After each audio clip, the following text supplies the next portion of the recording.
Okay. Well, I will fill everybody in on what I think I'm doing here. I bought a 1990 F Super Duty with the 460 and the E40D as kind of a work truck.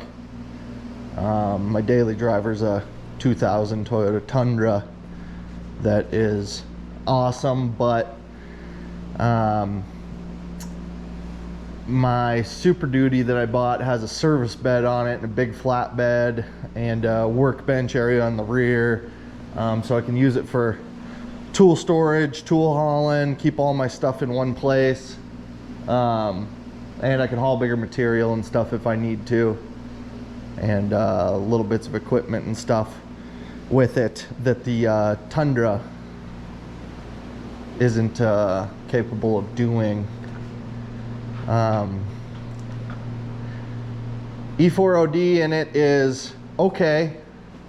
Shifts hard, but they fucking probably always did. I don't really know. It's my first. I'm not really a Ford guy, but there's a bunch of them around all of a sudden. Around here anyways. And so yeah, the E40D shifts all right. It's fine for now, but I came across a deal to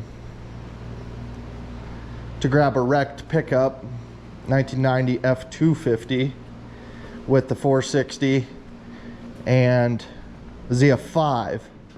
So I snagged it, pulled the ZF5 out of it. That's it there. And someday that's going to go into my F Super Duty. Kind of just going to be a no frills work truck. And I think this transmission is known for being a pretty reliable rig. That's these parts here. This all came out of the F250 parts truck. I had to get the pedal box with the clutch, steering column, all that kind of junk. Transfer case I'm going to keep around in case some miracle I run into a big 10 lug Dana front axle. I could convert my F Super Duty to four-wheel drive, which would be awesome. But for now, should be a two-wheel drive work truck. Drive the Tundra if it snows. But I ended up with the 460 out of the parts truck, sitting on this engine stand, and I have never kind of got into an engine like this, and I've always wanted to. I thought about maybe doing a full rebuild on it. The truck was running when it was wrecked. It was in a rollover, so there was oil all the way up into the intake and stuff on this thing. But I figured I should do something with the engine out of the parts truck. Thought about just saving it, rebuilding it, keeping it around for my F Super Duty, but the F Super Duty has 60,000 miles on it.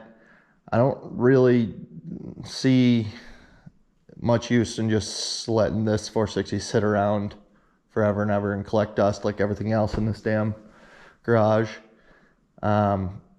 So we got this. Let me see if you guys can see. Bought a 1964 Ford F100. Rusted to hell. Cab mount's gone. Some fucking rust holes here and there.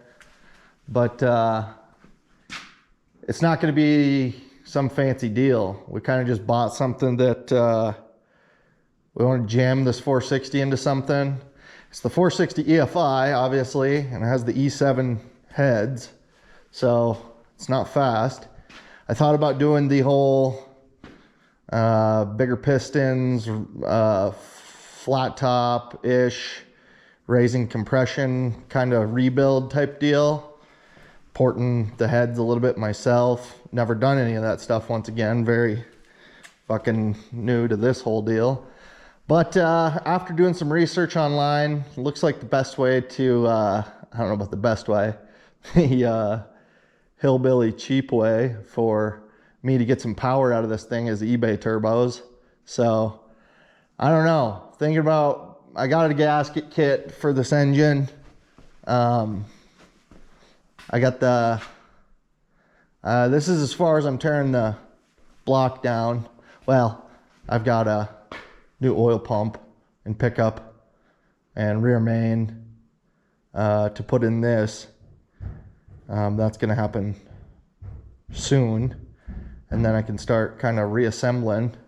But yeah, I don't know. The engine was kind of a freebie from this deal. I wanted the transmission for my work truck. That was kind of the original project. Now it's turned into kind of a bigger project for a guy like me anyways. Plenty capable fabricator, builder kind of guy, but never really been an engine guy. Never had the opportunity. Always figured I'd do it, so I might as well get it out of my fucking system or whatever. Yeah, I got the heads torn apart. I soaked this one in 50/50 purple power and water. Soaked it for like, I don't know, over 24 hours. Got it all stripped apart.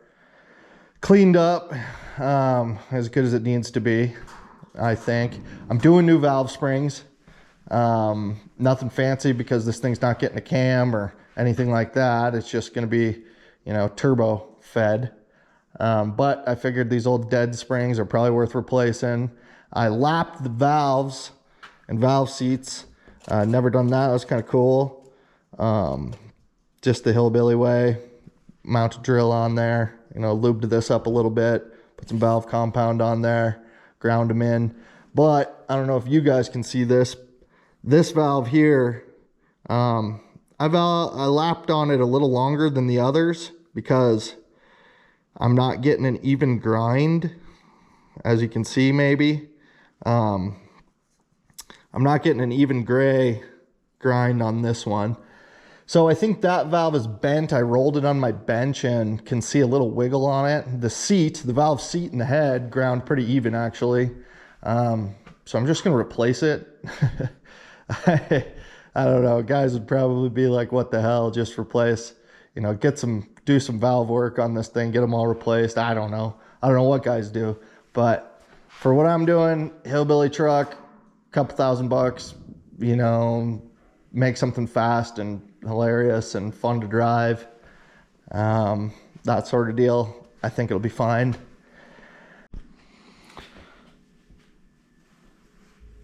So you know, that's kind of where I'm at with the heads for now. Gonna lap clean this other side here and the other head. That'll just kind of sit and wait till I get the rest of my parts. Kind of excited to reassemble on those bad boys.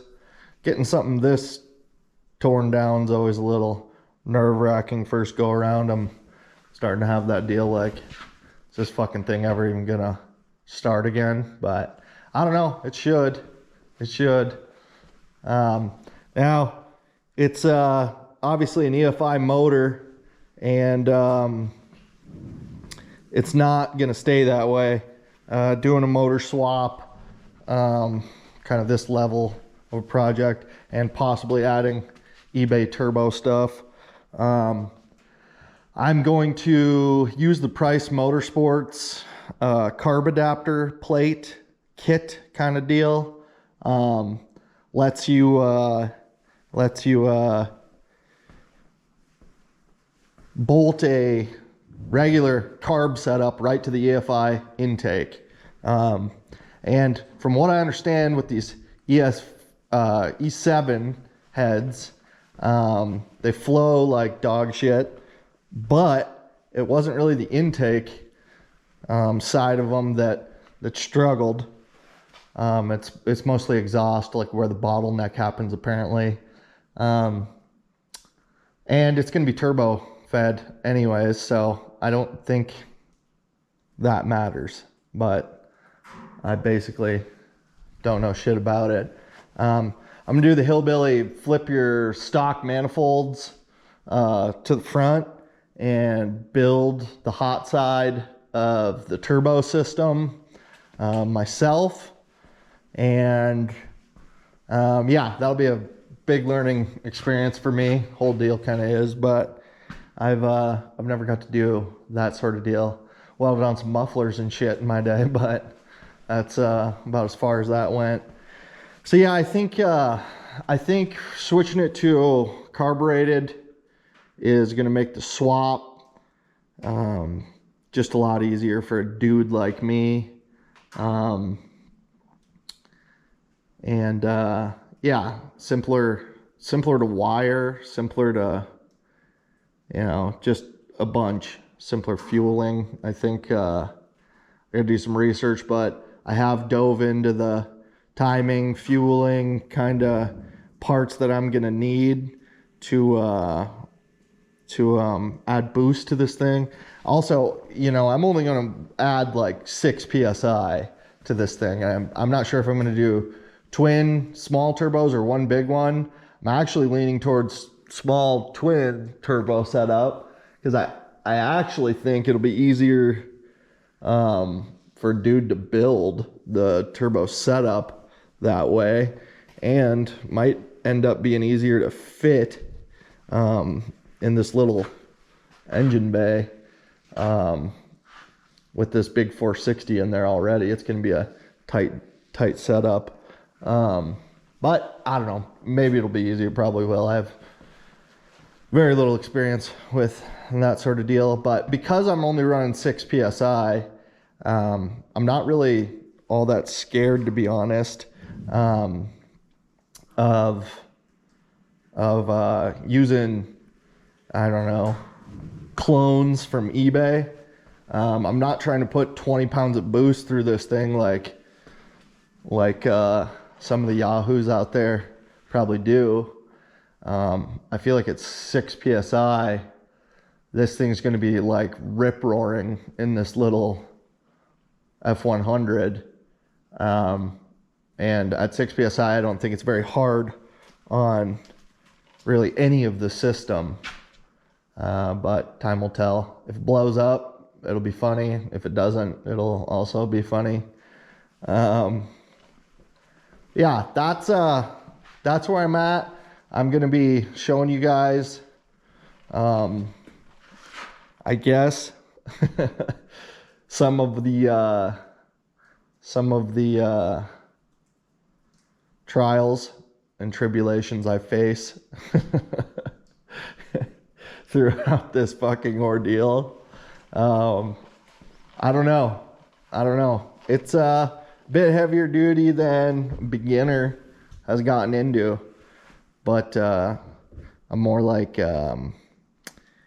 build some off-road bumpers on a Tundra kind of guy, not necessarily motor swap, trans swap, all that kind of stuff. Oh yeah, so the trans setup I'm going with, since I'm stealing that ZF5 for my work truck, I found a C6 out of a like 72 Lincoln or something like that. I can't remember exactly what it came out of, but it's got the 460 big block bell housing, and I got it for like a couple $100. Garage fell on the Lincoln, and so the car was totaled, and some old rancher or something thought it'd be worth pulling that transmission out. That's the story I got anyways. I don't know, for what I'm doing, it's probably fine. It'll get the truck built at least, and we'll see what the hell happens. But I am a little more comfortable, I guess. I don't know if it matters, but buying a transmission out of a little rancher's car like that than say out of some ranch kid's pickup that's been beat on a whole hell of a lot. So that's where I'm at. I suppose I'll show you guys today pulling that head out of the fucking sauce tank over there and seeing what the hell I get into, cleaning that bad boy up. Show you, I guess, lapping on the other head and valves and stuff. Yeah, for now, that'll do it. I'll probably pull that oil pump and pick up off this block today. Kind of get it ready for the new stuff that's coming from Rock Auto. Yeah, I'm gonna try and do this rear main, the 2-piece rear main, without taking that crank out. I don't want to have to deal with positioning of the crank or any of that crazy shit. I've never done any of that. And so yeah, I've got the little weird wire fishing corkscrew tool set up coming as well with my other parts. I think Lyle makes the one that I bought, and we'll see if we can't fish that seal out of there. I've never done one, so I don't know. I'm not too scared of any of it. If the fucking thing blows up, then what the hell ever, we'll find a new motor. But if this thing starts again someday, that would be quite the accomplishment, personal accomplishment for a guy like me. It's basically a fucking dumbass who decided to tear a bunch of shit apart and see if he could put it back together. So we'll see how she works out. Okie dokie. Actually, I'm gonna get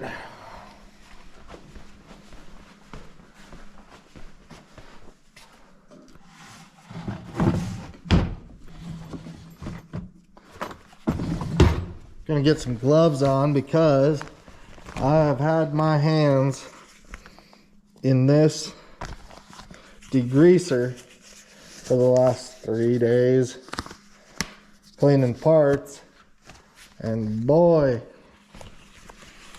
my hands do not get dry often, but that shit's gnarly. So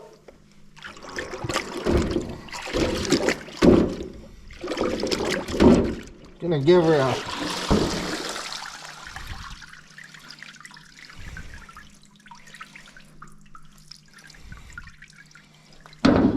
little sloshing about. Okay. Oh yeah.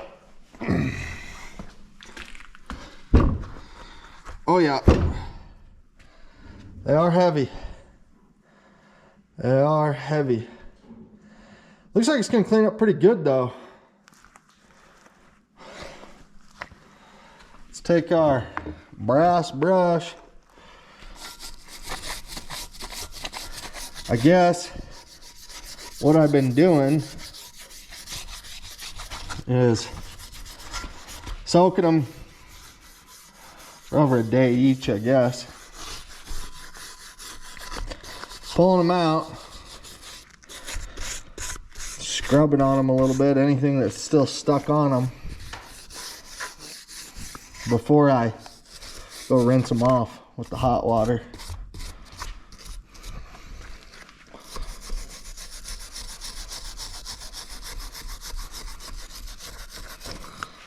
And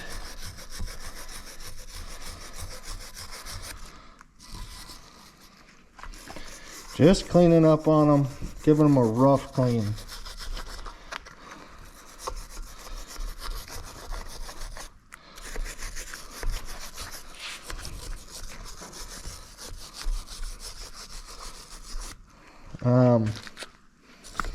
Yeah.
I'm using this little cheapo gasket scraper, trying to get any of the real nasty carbon buildup off of there.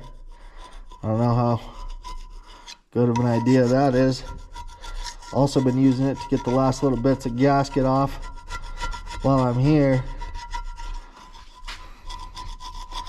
remaining from the old head gasket.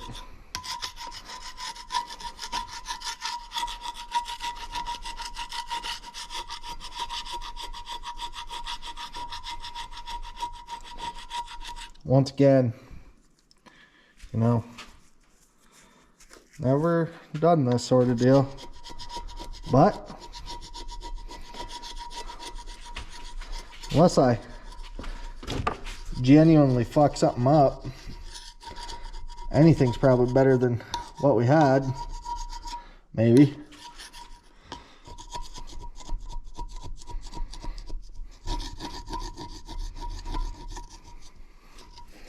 I'm gonna try not to damage valve seats. I don't know if you guys can tell on video, but this is the one I already lapped those valves in, and it turned out pretty dang nice, I guess. Though I don't know what they're supposed to look like. Seems like we got an even grind around most of it. So what the hell. Okay, let's wipe some of this shit off so we can see what we're trying to get at here. Some of this has more carbon on it than we are going to be able to get off, would be my guess. But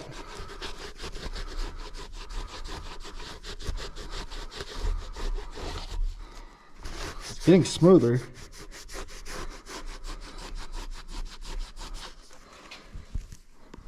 Getting all this gunk off.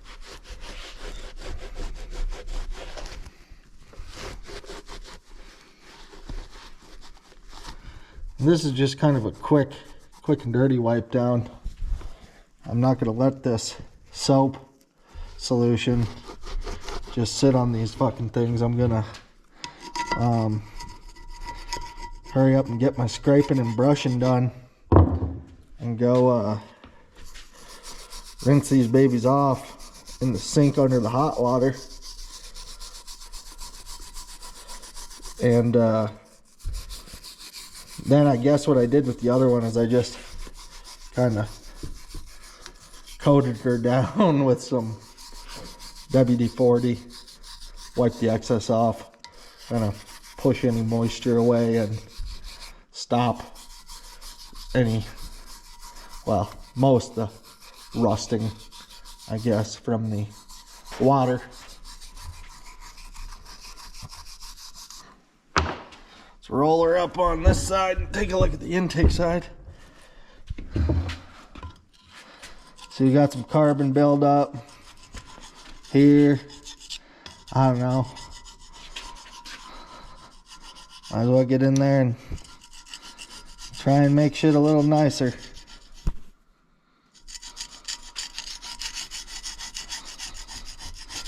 Bunch of rust coming off. cute.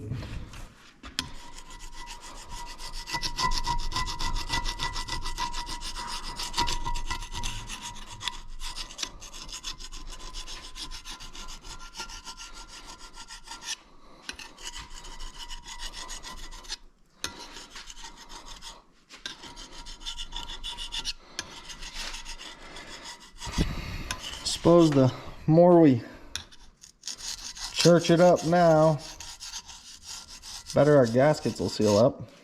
Maybe.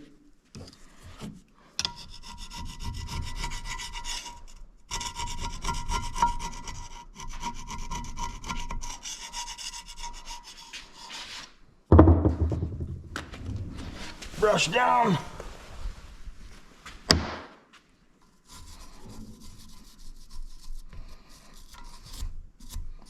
Nastiness.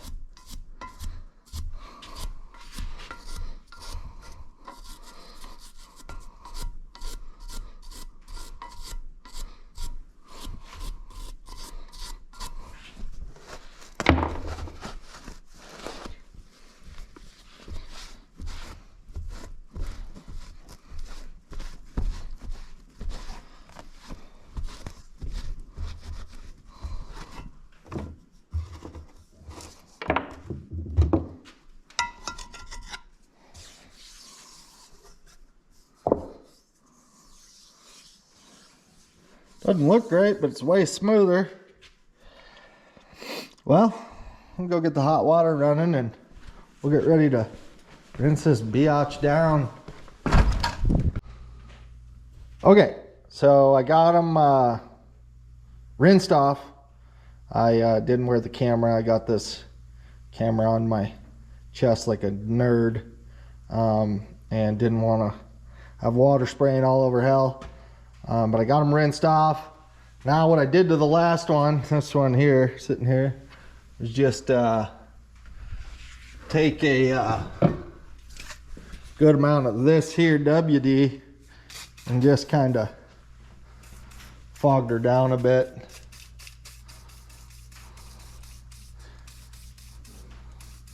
Try and get some in the fasteners and stuff.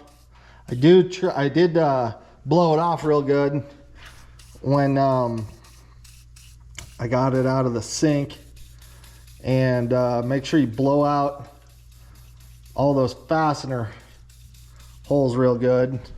I don't know, might not make a difference, but and get some down in the valve guides. I'll have to roll them around a bit. I use the air compressor to blow them off and then roll them around a little bit as you put some air on it and water starts coming out all sorts of different places as you roll it around. But yeah, just hit her good, I guess, is what I'm doing.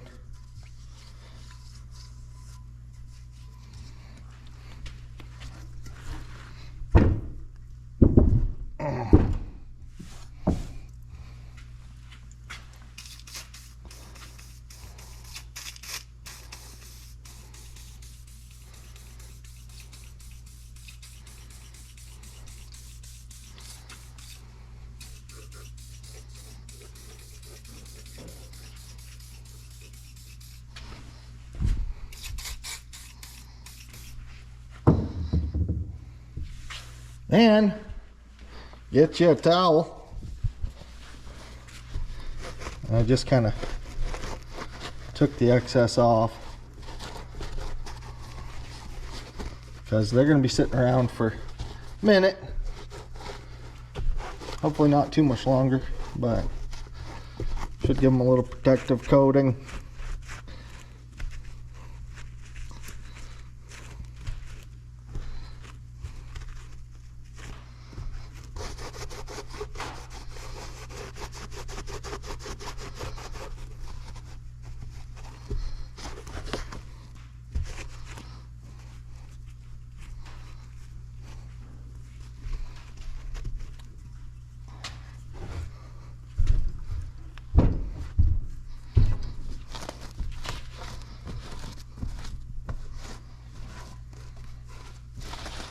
Better than nothing, I guess. Not that I really know what the hell I'm talking about, but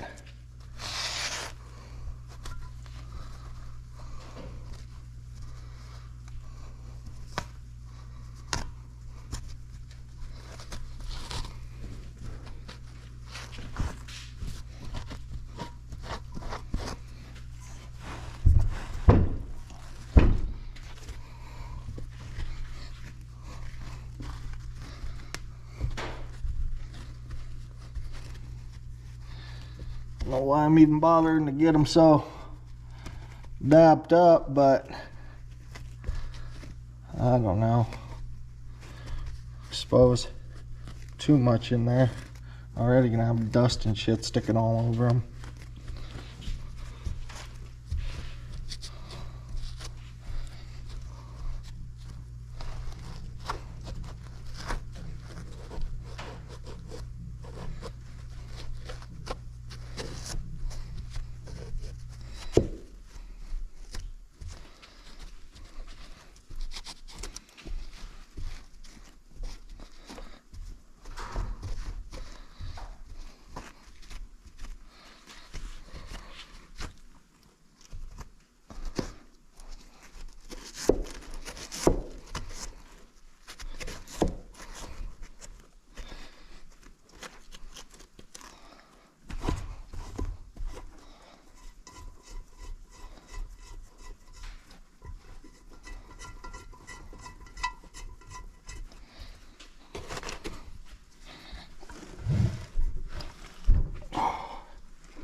Yeah, they ain't clean, but they're a lot cleaner than they were.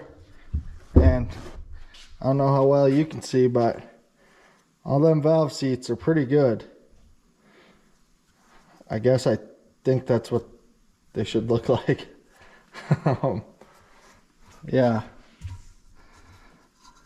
better than they once was. I got me a broken manifold bolt in there, and I have to get it out. And then I think I got another one of them over here. Yeah, I do. Over here, kind of same position, which is weird. But okay, second one is cleaned and oiled. Okay, I'm lapping away here on these valves. I'll show you my process. Never done it before. I saw Black Lab Garage do something similar to this once on his channel. So yeah, I'll kind of just walk you through what the hell I'm doing. I'm taking the filthy valve here and just giving her a little spritz. Taking a brass brush and just loosening, knocking off any loose big chunks. These aren't getting any more tuned up than this. I think if I was trying to make power without turbos, I'd be more worried about flow. But just kind of knocking back the big stuff, cleaning them up a little.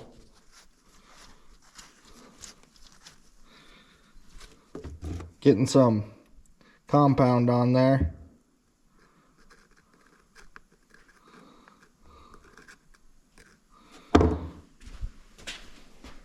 And it's my last one. I figured I would show you what the heck I'm doing. If I can get her through there. So you can hear that compound back there. Chucking her up in my little drill here.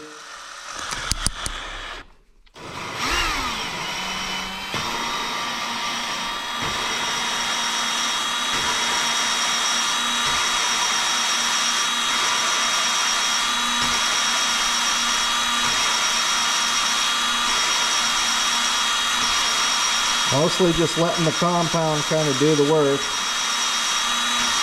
Little pressure. And I've been hitting it in reverse.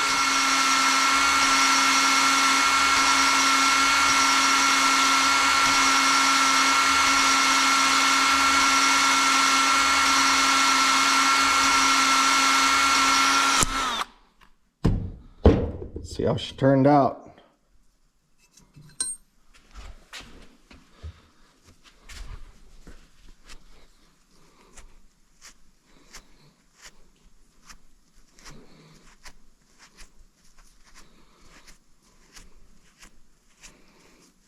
Looks like that valve turned out great. I got a nice, even, dull gray band lapped in there. All the way around that bad boy. I'll take and flip the head and clean that compound out of there. And check the valve seat.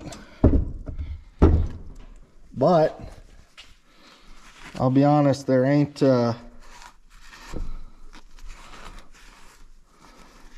much that's going to change there, because I'm not getting these machined and I don't got any sort of tooling.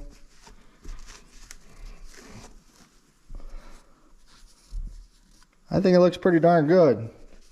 It's definitely going to seal better,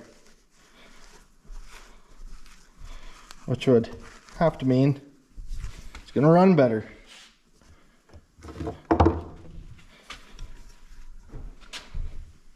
I've lapped all those valve seats and valves, and now it's just kind of wait for my other parts to show up.